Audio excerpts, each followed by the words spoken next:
नमस्कार, मैं एस के मित्तल और आप देख रहे हैं स्पितो ब्रेकिंग न्यूज। इस समय हम पहुंचे स्पितो के गांव खेड़ा खेमेवती में, जहां पर आपको बता दें कि एक दिव्यांग जो कि 100% दिव्यांग है और बिना व्हील चेयर के वो कहीं आ जा नहीं सकता। और उसके मकान की हालत की बात करें तो मकान भी काफ़ी जर्जर अवस्था में है। आप देख सकते हैं कि यह जो व्हील चेयर है, यह व्हील चेयर वो है जिसके ऊपर वो आता जाता है। और मकान की बात करें तो जो मकान आप देख रहे हैं कितनी जर्जर अवस्था में है वो आप देख ही रहे हैं कि कितना पुराना मकान है। और उस पुराने मकान को एक महल दिखा दिया गया है। PPP यानी फैमिली आईडी के अंदर उसकी इनकम 10 लाख है, यानी कि वो अमीरों की श्रेणी में आता है। और उस अमीर का मकान देखिए आप कि जो छत है वो कड़ी की है और दीवारों की हालत कितनी दयनीय है वो भी आप देख सकते हैं। दीवारों पर कितनी पपड़ी सीलन आपको दिखाई दे रही है। और मैं अंदर की बात करूं तो आप अंदर भी देखिए, दिखाऊंगा आपको कि अंदर उसकी महल की कमरे की हालत क्या है। देख सकते हैं आप अंदर की हालत भी कि दीवारों का प्लास्टर किस तरह से फटा हुआ है। छत जो है वो कड़ियों की है और दीवारों की कितनी जर्जर हालत है। अलमारी भी कोई नहीं है और पपड़ी किस तरह से प्लास्टर की फटी हुई है। तो मैं बात करूँगा इनके बच्चों की कि देखते हैं कि 5 साल का 12 साल बच्चे हैं, उनकी इनकम भी यहाँ पर 5-5 लाख की दिखाई गई है। ये 5 साल बच्चा और 12 साल बच्चा है, इसकी इनकम भी 5-5 लाख की दिखाई गई है। तो हम बात करेंगे विक्रम से और जानेंगे कि उसकी कितनी इनकम है, क्या उसका सोर्स है और क्या वो काम करता है। मेरी फैमिली आईडी में अब फिलहाल इन्होंने 10 लाख से ऊपर दिखा, 10 लाख से 25 लाख। मेरे छोटे छोटे बच्चे 5 साल के, 8 साल की 2 लड़कियां हैं, 12 साल का एक लड़का है, जिनकी 2.5 से 5 लाख इनकम दिखा दी है। और मेरी वाइफ मजदूरी करती है, कभी मजदूरी मिलती है कभी नहीं मिलती। उसकी भी 2.5 से 5 लाख रुपए। आपके कितने बिजनेस चलते हैं जो 10 लाख रुपए? मेरा बिजनेस ये है जी, मैं 100% पैरालाइज हूँ और खाट पे ही अपना बिजनेस चलाता हूँ, सोता हूँ और खाना खाता हूँ, बच्चों को परेशान करता हूँ। ये मेरा बिजनेस है जी। मोटा बिजनेस दिखा दिया सरकार। हाँ जी, ये सब सरकारी कागज में ये वो सरकारी कागज है। ये इसमें देख लो भाई, जो 5 साल के बालक हैं वो भी 2.5 लाख रुपए की इनकम करते हैं। कमाइयां हो रही है इनकी। और ये विक्रम भी लगातार, चाहे वो महिला हो चाहे वो लड़की हो, 12 साल की एक लड़की है इसमें। और जो स्कूल में स्टूडेंट भी दिखा रखे, टोटली जो है ये स्कूल टाइम में जाने के बाद जो है अपनी जॉब भी करते हैं और वो 2.5 से 3 लाख रुपए बच्चे कमाते हैं। और विक्रम तो 10 लाख रुपए कमा रहे हैं। तकड़ा बिजनेस चल रहा है, बहुत ज्यादा बिजनेस चल रहा है जी। मैं 4 महीने से परेशान हूँ। 10 जून को मैंने ग्रीवेंस लगाई थी पोर्टल पे और 3 जुलाई को मैंने ADC ऑफिस में एप्लीकेशन दी और 12 जून को CM विंडो हरियाणा में एप्लीकेशन लगाई थी। 4 महीने से मेरे को परेशान किया जा रहा है। ADC दफ्तर वाले बोलते हैं कि आज कर देंगे काम, वो कहते हैं आज बिजी हैं, फोन करते हैं, फोन उठाना बंद कर दिया बिल्कुल ही। और वहाँ पे कहते हैं बार बार आना पड़ेगा। 2 से 2.5 हजार रुपये गाड़ी का किराया लगा के जाता हूँ और 2750 रुपये मेरी पेंशन आती है। 2.5 हजार रुपये उसमें किराए में लगा देता हूँ। बच्चों के खाने के लिए मैं कहाँ से मांग के लाऊंगा? यानी अमीरी के चलते कोई समाधान नहीं। कोई समाधान नहीं है जी। ये नीचे बैठे जो अधिकारी हैं यही छेड़खानी करते हैं डॉक्यूमेंटों के साथ और ये पब्लिक को परेशान कर रहे हैं। कृपया करके इनका समाधान करें और मेरी फैमिली आईडी में इनकम कम करके मेरा वही गुलाबी कार्ड मुझे दोबारा से लौटाया जाए, ताकि मुझे आपके द्वारा चलाई गई सहायता मिल सके। जी। भाई साहब, विक्रम की 10 लाख रुपए की आमदनी है, क्या कहोगे? विक्रम को मैं निजी तौर से जानता हूं, परिवार तौर से गांव का स्थायी निवासी विक्रम। मेरा नाम रामनिवास चोपड़ा है, मैं इसी गांव का स्थायी निवासी हूं। मैं विक्रम के साथ काफ़ी टाइम से आ जा रहा हूं और ये कई साल से खाट पे बैठा हुआ, एक्सीडेंट में इनका शरीर कंडम हो चुका है। शरीर में कमर की रीढ़ की हड्डी में 9 छल्ले डले हुए हैं, पैरालाइज है पैरों से और कुछ भी इनके पैरों में सनसनाहट नहीं है। और ये खाट पे बिल्कुल नथिन है कि जिंदा लाश के समान है। और जबकि इसके परिवार में आपने अभी देखा है छोटे छोटे बच्चे हैं और इनकी पत्नी है। कभी मजदूरी मिलती है तो वो मजदूरी के लिए चली जाती हैं और छोटे छोटे बच्चे स्कूल में जा रहे हैं जिनकी उम्र किसी की 5 साल, किसी की 7 साल, किसी की 12 साल है। अभी आपको अभी बताया है, पूरे हृदय के साथ इन्होंने अपना दिल खोल के आपके सामने बताया है कि स्कूल में जाने वाले बच्चे 2.5 से 5 लाख रुपया कमा रहे हैं। देखो गजब की बात है जी। मैं प्रशासन से अनुरोध करता हूं भाई विक्रम के लिए इनकी तरफ एक थोड़ा सा रहम कीजिए परिवार की ओर। ये बिल्कुल शरीर से बिल्कुल ही ख़त्म हैं। और मैं तो ये चाहूँगा, अगर इनका 10,000 रुपये दिखाया है तो रियलिटी में इनको 10,000 रुपया दिया जाए तो मैं सरकार का 10 लाख रुपया अगर इनको मिल जाए तो बड़े आनंद की बात है। मैं जीवन भर मैं इस सरकार के गुण गाऊंगा। भाई सफीदो हल्के का गांव खेड़ा खेमावती से हम लाइव जुड़े हुए हैं और आपको बता दें कि ये सरकारी हम ये लोग नहीं कह रहे, हम ये सरकारी कागज बता रहा है कि जो 2-2 साल 2.5 साल 5-5 साल के जो बालक हैं वो भी 5-5 लाख रुपए की इनकम करते हैं। और विक्रम जो है पैरालाइसिस है, घर बैठे कंप्यूटर रखे हुए हैं। ये तकरीबन आप चारों तरफ देख सकते हैं कि लगातार अच्छे से सारा बिजनेस ये ऐसे हैंडल करते हैं। 10 लाख रुपए की अर्निंग जो है इनकी वो दिखा रखी है। और 10 लाख रुपए की जैसे ही अर्निंग हुई और ये टोटली जो भी पूरे बिजनेस इनके चले तो इनका एक गरीबी रेखा से नीचे वाला कार्ड बना हुआ था जिसमें ये अपना अनाज तेल वगैरह वगैरह लगा के अपने इन छोटे छोटे बच्चों का जीवन यापन करता था। लेकिन ये किसकी लापरवाही कहें, सूबे की सरकार की या उस प्रशासन में बैठे उच्च अधिकारियों की जिन्होंने इस तरह की रणनीति अपनाई। और जो गरीब आदमी है जिसको इन चीज़ों की ज़रूरत है उसको वो चीज़ मिल नहीं रही, वो अमीर जो है वो बना दिए गए हैं। और वो APR कार्ड जो है उनके APL कार्ड जो है बन चुके हैं, क्योंकि उसमें ना तो तेल मिलेगा, ना चीनी मिलेगी, ना आटा मिलेगा, ना गेहूं मिलेगा। लेकिन इस अमीर आदमी को आप देख लें, 4 पाई पे है, ना जमीन है ना प्लाट है। मकान की हालत, ये कोठी आला सीन कोठी है, पूरी बढ़िया सिस्टम जो है इस कोठी का आप देख सकते हैं। फिलहाल यहाँ पर गरीबों की आवाज उठाने वाला और एक टाइम में एक बुजुर्ग की जो है पेंशन कट गई थी और उसमें एक जुलूस भी रोहतक के अंदर काफी निकाला गया था। और भाई थारा फूफा जिंदा है, यानी टाइगर जिंदा है। तो आज नवीन जैन हमारे साथ जुड़ चुके हैं। नवीन जैन से भी जानेंगे तो इस पूरे मामले को लेकर वो इस गांव की किस तरह से सूचना मिली और इस पूरे मामले को लेकर उन्होंने क्या कहना है। नवीन जी, पहले तो यहाँ पर पहुंचे, आपका स्वागत है। बहुत बहुत धन्यवाद। मैं यहाँ पे पहुंचा हूँ। विक्रम भाई ने एक वीडियो बनाई थी जी, और एक वीडियो बना के डाल ली थी कि भैया ऐसे ऐसे मेरे साथ ये समस्या है। तो आज वैसे भी भगत सिंह का जन्मदिन है, तो भगत सिंह ने तो यही कहा, भाई कमजोर की गरीब की आवाज उठाओ, सरकार और सिस्टम से संघर्ष करो, लड़ाई लड़ो। वही सही में तो भगत सिंह का जन्मदिन तो तभी सही मनेगा जी। तो कल भाई की वीडियो आई थी और इनके साथ ज्यादती कर रखी है। बेशरम सरकार, बेशरम सिस्टम। क्या मुझे नहीं समझ में आता है, क्या जींद DC ADC क्या उनको दिखता नहीं, क्या डिपार्टमेंट को दिखता नहीं इस चीज का। जिस तरह से अब ये जो लड़की है मुख्यमंत्री खट्टर साहब को दिखता नहीं। ये लड़की क्या नाम बेटा तेरा? गुंजन नाम है। कितना रुपया दिखा रखा है इसका? 5 लाख रुपए इनकम दिखा रखी है। ये कितने साल की है तू? 8 साल की लड़की है, 5 लाख रुपए कमा रही है। ये कितने साल का बेटा? 12 साल। क्या नाम है? अरुण। 5 लाख रुपए दिखा रखी है। ये इस लड़की को देखो, क्या नाम है बेटा? भूमि। इसकी 5 लाख रुपए दिखा रखी है। यार किसी ने शर्म आवे कि नहीं आवे है? इससे मतलब एक आदमी, ये आदमी है, ये 100% हैंडीकैप्ड है, 100% दिव्यांग है। आप समझो कि ये इनकी मिसेज है, ये भी 2.5 से 5 लाख रुपए कमा रही है। इनकी पूरी जो अब हो चुकी है 10 लाख से ज्यादा। यार 10,000 इस घर में आते नहीं है। 10 लाख रुपए दिखाया। केस देखो आप, ये तो मैं आपको बताऊं, ये है माता जी 63 साल की हो रही है, ये आई हुई यहाँ पे।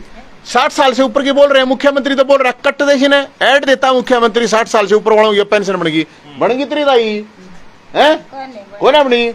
ये है 50,000 घर बैठी रहे, 50,000 इनकम दिखा रखी है इसकी। तो यार है कि यो लोग कितने चक्कर काटे हैं, कितने दिन तक चक्कर काटा भाई? एक हैंडीकैप्ड आदमी कितने चक्कर काटेगा? और मेरे को एक बात समझ में नहीं आ रही, यहाँ के नेता चाहे सत्ता पक्ष के चाहे विपक्ष के क्या करें भाई? वो अगर लोग परेशान हैं, चक्कर 6-6 महीने काटे हैं, वोट मांगने के टाइम पे तो सारे वोट मांगने ही तो इनके आके पैर पकड़ेंगे। कोई आया तुम्हारी सुनने के लिए यहाँ पे? हैं? कोई आवा है? कोई किसी मतलब आप सोच के देखो कितनी बेशर्मी है, कितनी सरकार की सिस्टम की बेशर्मी कहूंगा मैं। और मैं तो यही मानता हूँ भाई साहब, मैं तो इसलिए आना पड़ा मेरे को, तो ये चीज देखी नहीं गई। एक हैंडीकैप्ड एक बेचारा दिव्यांग आदमी है, उसका राशन कार्ड काट दिया, BPL कार्ड, फैमिली ID में इनकम दिखा गए, किसी का बिजली का बिल दिखा के BPL कार्ड काट दिया, किसी की पेंशन काट दी, किसी की बन नहीं रही है। तो भाई अरे एमएलए एमपी कुछ तो होगा। सूबे की मनोहर सरकार तो कहती है अंतिम पंक्ति में खड़े व्यक्ति को लाभ दे रहे हैं, इस आलीशान महल में बैठकर कैसा तो ये देख लो ना, ये तो इसका बेचारे का बताओ, ये पड़ भी गया था, जो ये बीमार है इसके ऊपर पड़ गया था, ये इसका मकान आप देख सको, 10 लाख रुपए जिसकी इनकम होगी, क्या उसकी ये तो स्थिति नहीं होगी। अब भाई ये बालक भी अगर कहीं कमावे हैं तो 10 लाख रुपए दे दो, इसका कार्ड तो बीपीएल कार्ड कौन मांगा है, फिर तो नहीं लेगा ना भाई, है कहीं 10 लाख रुपए दिलवा दो यार। तो फिर एक बात बताइए, जो जन संवाद करा है, मुख्यमंत्री जन संवाद करता घूमे है, तो जन संवाद आड़ा कर लेना, एक जन संवाद एक बार खुला ओपन करो ना। तो यहाँ सपिदों में नेता वेता नहीं है क्या भाई साहब, किसी पार्टी वार्टी के चुनाव वुनाव लड़ता नहीं है, कोई हटता है, कोई तो होगा, कोई पक्ष विपक्ष वाला कुछ तो होगा, अब सारे के सारे खत्म हैं। अरे जब लोग दुखी हैं तो ना की सुन लो, जिसकी सरकार है वे काम कर दो, जिसकी सरकार ने इनकी आवाज उठा लो यार। तो कंप्यूटराइज लाभ दे रहे हैं ना, नेता की क्या जरूरत पड़ेगी यार। एक बात बता, कंप्यूटराइज लाभ का मतलब आप उसी फैमिली आईडी में एज लिख रहे हो एक बच्चे की 5 साल, उसके आगे उसकी इनकम लिख रहे हो 5 लाख। यार वो मतलब ये ठाक है डाटा, कहीं से न्यू का न्यू डाटा ठाक है, न्यू का न्यू चेप तो नहीं रखा है। इतना तो कोई भी पागल नहीं होगा कि कोई एंट्री करने लग रहा है कंप्यूटर पे, एज 5 साल और उसके आगे इनकम 5 लाख लिख दी। भाई गजब की बात है। अरे 5 साल का बच्चा है, 5 लाख इनकम कितना कर लेगा। तो नवीन जी आपने कंफर्म किया कि इनकी पार्ट टाइम जॉब तो नहीं, कहीं बिजनेस तो नहीं चल रहा? भाई मैंने तो चेक करा, मैंने तो घर चेक करा था भाई, इतने रुपये कहीं दाब रहे हो। अब ये तो मैंने तो इस बेटा कितना 5 लाख तेरे कहाँ है, 5 लाख है बता, छुपा रखे हैं कहीं। अब या छोरी के छुपाओगी बता, या है या छोरी कहाँ बेटा 5 लाख है, 5 लाख रुपए कहाँ है बता, ये बताओ तू कितने लोगों रहा है, या लोगों रही हो तो पूछ ले भाई, यो लोगों रहा हो तो पूछ ले, बताओ क्या करें। आप सोच के देखो, ये बेशर्मी है सिस्टम की, ये सिस्टम बिल्कुल एक कहते हैं ना हद हो चुकी है। और मुख्यमंत्री गाते फिरते हैं। मैं सिर्फ ये कह रहा हूं मैं कि मुख्यमंत्री साहब, आप एक जनता संवाद जो आप लगा रहे हो, एक हम भी लगवा देंगे आपका, एक बार आप समय स्थान बता दो। और मैं ये कह रहा हूं, मैं ये जो विपक्ष में ये सरकार वाले निकम्मे हैं, काम कर रहे हैं ना निकम्मा, तो ये विपक्ष वाले क्या कर रहे हैं मेरे ये समझ में नहीं आ रही भाई साहब। भाई लोगों के बीच में क्यों ना जाते हैं, उनकी समस्या क्यों नहीं उठाते, बताओ क्या करोगे। और काम क्यों है, राजनीति है तो उसका काम क्या, यो ही तो होगा ना। अगर आप विपक्ष में है तो आवाज उठाओ, पक्ष में है तो लोगों के काम करवाओ। और ये बता रहे कितने केस है यार अपने आड़े गांव में से हैं, यहां बताया जा रहा है, मेरे को ये जानकारी मिली है, मैंने तो एक लाइव वो करा था, तो उसके बावजूद मेरे फोन पे फोन बाजन लग रहे हैं, अग भाई साहब हमारे गांव में भी है, हमारे में भी है। ये तो इसकी कल भाई की वीडियो आई थी मेरे पास, अग भाई ऐसे ऐसे है, वह वीडियो घूमते घूमते हमारे पास आई, तब मैं आज आया मेरे भाई। और मैं सरकार से ये अपील करूंगा, अग बेशर्मो ओ बेशर्मो, धृतराष्ट्रो, अंधो, गुंगो, बहरो, अरे कुछ शर्म कर लो, गरीब आदमी ने तो मत दुखी करो यार। किसी भी सरकार का ये पहला फर्ज होना चाहिए भाई साहब, जो आदमी दिव्यांग है, जो अपना कुछ कर नहीं सकता, वो भगवान ने जो भी कुछ करा है, अब वो डिपेंड है पूरी तरह से दूसरों पे, पहला काम है सरकार का कि उस आदमी तक रिलीफ पहुंचाए। मुख्यमंत्री 1 महीने के अंदर, मैं ज्यादा से ज्यादा कहूं वैसे 1 हफ्ते में, अगर मुख्यमंत्री ये कहे कि पूरे हरियाणा में कहीं पे भी कोई भी दिव्यांग है, जगह ढूंढो, उसको समस्या है तो उसका तुरंत समाधान करके आओ, नहीं होगा क्या। पहली जिम्मेदारी है मुख्यमंत्री की, सरकार की, किसी भी सरकार की, अब जो बुजुर्ग आदमी है उसकी देखभाल करे। दूसरी जिम्मेदारी है जो बुजुर्ग हैं, ये भी 63 साल की हो रही है बुढ़िया, क्या कर लेगी। दूसरी जिम्मेदारी है मुख्यमंत्री की, जो बुजुर्ग हैं इनकी जो पेंशन का इश्यू है, चाहे कोई भी इश्यू है, चाहे फैमिली आईडी का, अब जाके गांव में पता करो, किसी बुजुर्ग को आने की जरूरत नहीं है कहीं पे भी, उनका समाधान करवा, उसके बाद देख ले भाई। और किसी ने मुद्दे बहुत हार्ड है, नशा है, बेरोजगारी है, भूखमरी, आप ये मानस को हो, बेरोजगारी तो है ना, नशा भी है ना, और चीजें बहुत हैं, लेकिन ये 2 काम तो मुख्यमंत्री साहब को कम से कम करने चाहिए। वो तो कहते हैं शिकायत का पोर्टल कर रखा है, शिकायत करो हम तुरंत एक्शन। ओ यार ये आए तो पोर्टल है, कित गया भाई, मैंने सीआईडी डिपार्टमेंट में जो सीएमओ, मैं बता रहा हूँ आपको, ये सीएमओ ये गया, इसने पे उस पर हुआ के है सीएम आईडी पाईडी के हुआ, सीएम विंडो, वाह सीएम विंडो नहीं, सीएम विडो हो रही है, वाह विधवा, समझ गए ना आप। वो सीएम विडो हो रही है, विंडो वैंडो कुछ नहीं है। और कितना होगा, कहाँ का लगा होगा आदमी, कितने चक्कर काटेगा। अगला जा उड़ा एडीसी ऑफिस में जा लिया, अगर जींद के डीसी अगर सुन रहे हैं तो डीसी साहब आप, ये तो कोई बड़ा काम कौन है। कम से कम जो दिव्यांग आदमी है, कम से कम मैंने कहूँ आप तक पहली प्रायोरिटी ये होनी चाहिए कि जो भी दिव्यांग है, आपके पास इतना सिस्टम है, आपके पास पार्षद है, सरपंच है, उनको क्यों नहीं पावर देते भाई तुम। अगर जा देखो भाई कौन है ये सरपंच, तो इसके पास सबसे नजदीक आस का है ना, सरपंच की अपन नहीं चलती हो कि उसके वो की करेगा। तो भाई बहुत लोग परेशान है और मैं इसलिए आया था। और हम सरकार से यही अपील करते हैं, सिस्टम से, डीसी जींद, एडीसी और यहाँ के जो नेता हैं, एमएलए हैं, एमपी हैं, जो भी बन रहे हैं, भाई इन लोगों ने भी संभाल लो। हालांकि अब तो चुनाव भी आ गए हैं, तो चुनाव आ गए हैं तो आपको वोट की भी जरूरत है। अगर सुनवाई नहीं होती तो नवीन जय हिंद लगातार आवाज उठाते रहते हैं, तो अगला प्लान क्या रहेगा? उड़े ले जाओ, मुख्यमंत्री दौरे ले जाओ, आडा डीसी होगा तो डीसी दौरे, ना सीधा मुख्यमंत्री दौरे ले जाओ। कबीर कुटिया नाम है ना, कबीर कुटिया नाम धरते है तो कबीर को ना बनते भाई, कबीर वाले काम करो। क्या संत वाले काम नहीं यार, मन न तो लागते को ना, संताले की कंस वाले ते काम है ये तो। भाई गरीब लोगों का दुखी करना तो कंस काम कर सके, कोई संत तो को ना करे मेरे भाई। 5-5 साल के 8-8 साल के बड़का का अगर आप 5-5 लाख इनकम करो तो दे दो, नहीं इनकम क्या प्रॉब्लम है, वह जो लिख रखी है वही दे दो, तो फिर तो कोई प्रॉब्लम नहीं है।